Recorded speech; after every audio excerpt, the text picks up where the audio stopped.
आणि आता महत्त्वाच्या टॉप 9 आपण बातम्या बघूयात।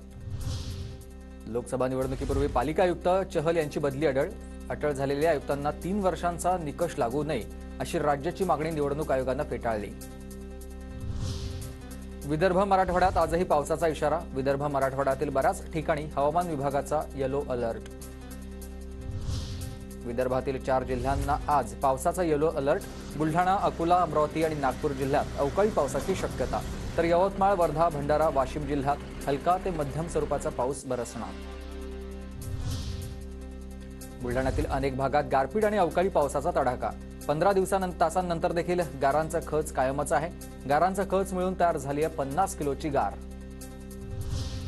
बुलढाण्याच्या सिंदखेडराजा तालुक्यात अवकाळी पावसाचा मोठा फटका। आमदार डॉक्टर राजेंद्र शिंगणे यांच्याकडून नुकसानग्रस्त भागाची पाहणी करण्यात आली। भंडाराच्या लाखणीतील मर्हेगाव शिवारात रानडुकरांमुळे मक्याच्या पिकाचं नुकसान। मक्याचं पीक जमीनदोस्त झाल्यानं शेतकऱ्यांकडून नुकसान भरपाईची मागणी। नाशिकच्या देवळा तालुक्यात पाणी टंचाईच्या झळा। 29 वाड्या वस्तींवर टँकरनं पाणीपुरवठा सुरू आहे। नाशिकमधील शेतकरी मोर्चाचा आजचा 3रा दिवस। जिल्हाधिकारी कार्यालयाबाहेर 2 दिवसांपासून शेतकऱ्यांचा ठिय्या। मागण्या पूर्ण होत नाहीत तोपर्यंत शेतकरी आंदोलनावर ठाम आहेत।